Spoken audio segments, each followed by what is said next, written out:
Hi everyone, welcome. So we're talking today about staying out of victimhood. And I really wanted to hone in on this because I see this so often, really almost with everyone I know. I have fallen into patterns. It's very easy to get into a pattern of feeling the victim, feeling the victimhood of life, thinking that things are happening to us. And look at all these external circumstances that I did not create, and they're just happening to me, whether it's the economy, whether it's COVID, who knows what, all these different things that can happen, whether it's someone drove into your car and thinking that we had nothing to do with it, thinking that we were just the victim of these circumstances. And I really want to offer you a different way of thinking. Hey, Monica. So I want to offer you a different way of thinking about this, thinking of yourself as being in the driver's seat and thinking of yourself as taking radical responsibility for the things that are happening in your life. And yes, maybe you didn't pull the trigger to make things happen. So like you didn't make someone drive into you. You didn't make COVID happen in your family. You didn't make, it's so good to see you, Monica. You didn't make the economy change like directly, but you can also ask the question, these are things that are happening for you. So how we actually look at these circumstances that are happening around us make all the difference. So if we're going to think of these circumstances as, oh my God, look what's happening to me. Look at this, and feeling like the victim to them, it makes it harder for us to get out of those circumstances. It makes it harder for those things to just sort of pass through our lives and us to move on to something else. I mean, think of COVID as an example, where if we're thinking of ourselves and our world as the victim to COVID, do you think that you have a higher likelihood? I would love to hear your response to this. Do you think you have a higher likelihood of getting COVID? Don't you think that there is a higher likelihood that your immune system will be suppressed and that you have a higher likelihood of actually getting it? Versus if you are living in a high vibration, you're living in love, you're just, noticing things around you but not getting caught into those things, you have less of a likelihood of getting COVID. So how we respond to the circumstances that are happening in our lives is absolutely critical. And so that's the first thing. So I'm going to give you 3 more tips today. I gave you 3 yesterday. I'm going to give you 3 more. Hi, Rowena. And so the 3 today is to not blame anyone or anything for the circumstances of your life. Recognizing yourself as being in the driver's seat, and you're the one who's making the decisions about your life. It's not just life happening to you.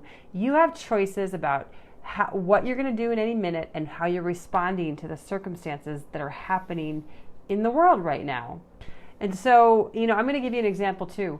So last year, somebody took advantage of me. So that's like the victim way of looking at it. I lost a bunch of money because I put my trust into somebody. So that's a very different way of looking at it, right? Versus someone took advantage of me versus I was not discerning about an opportunity that came my way and taking ownership and radical responsibility for the way I manage that particular situation. It empowers me so much more rather than saying, I got taken advantage of by such and such person. Huge, huge difference. And I grow in that process. I am able to take action in that process too. And I am able to overcome so much better the circumstances that were around that scenario, so that I become a more discerning person, and I become smarter about looking at future opportunities that are in front of me and services that I want to hire or people that I want to work for me. And so that's the place I want to be in. I want to be in the place of power. And if I can frame it in a way that I'm taking responsibility and I'm being discerning about things, then I can be in a place of power. And that's the place I want to be. I want to be in a place of knowing myself and knowing and in my own power. So blaming other people will get me nowhere. It will keep me stuck in a cycle of just being stuck in that sort of cesspool of blame and not getting anywhere with it. So it doesn't empower me. It doesn't allow me to be successful. It doesn't allow me to move into something else, because in truth, I needed to have that learning experience. I just did. I was too trusting. I needed to have that learning experience, thinking that, oh, because they're so-and-so knows them, then they must be okay. And I gave away my power to think through that particular situation. That was not wise of me. And so I want to give that example where, yeah, I just needed to learn that. It was an expensive situation, but, my life is growing so much that in the end, I'll just say, okay, that was a big education, but it was okay. I could handle it. And so that's an example of not staying stuck in blame and just forgiving people and forgiving situations and allowing myself to move on and doing the right thing for myself in that particular situation.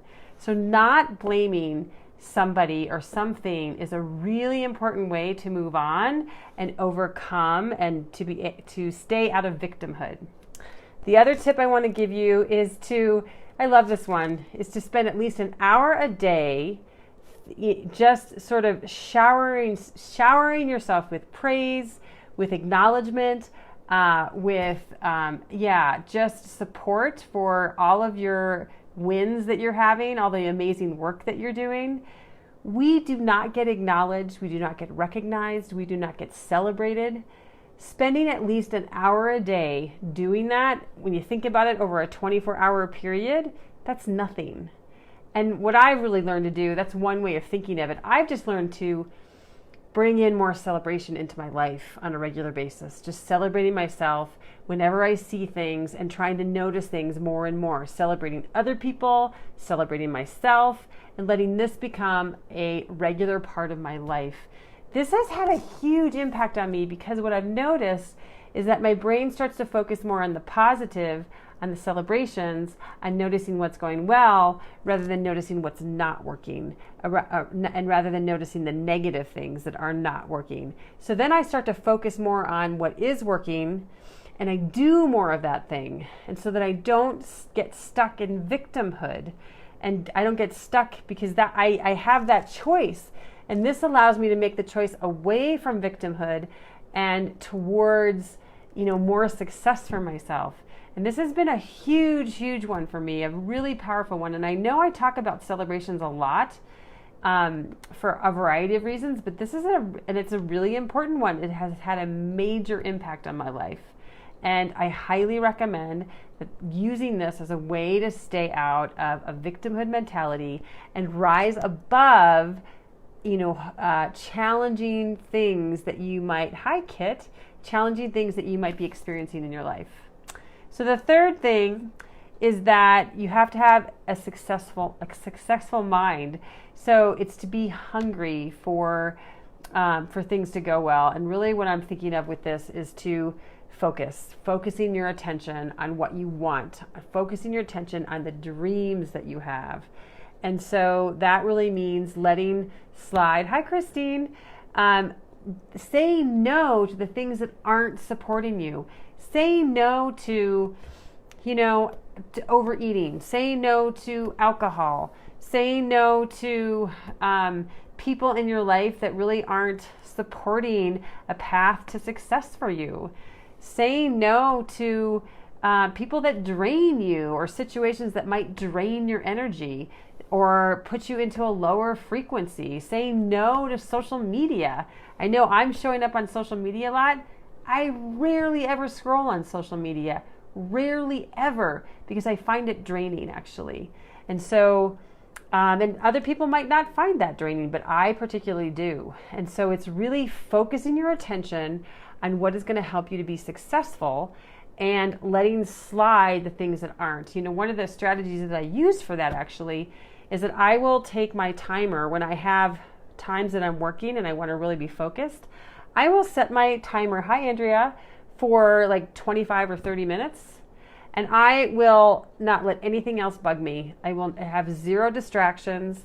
And all I do is this one particular task for 25 or 30 minutes. And then I give myself a 5-minute break. I sort of reevaluate how much more time do I have on this task. And then I might set my timer again for another 25 to 30 minutes until I get that task done. And even though I've got all these other little things eating away at me, because I know as a woman, what do we do as women? We have a million things on our plate, a million things to manage. So I let those things go. Sometimes I'll have to write my list out first to let them go out of my brain and empty that and do a brain dump. And then I go into doing that one task because this task has to get done. And I want to focus on this right now. And it may not be my highest priority right now, actually, but I'm just going to get it done because I know that this is just what needs to happen. This is what I'm prioritizing. I'm prioritizing this as an important task and one that has to be done now. And this has been so helpful to me to stay out of victimhood because it allows me to be smarter and more efficient in how I'm managing my time.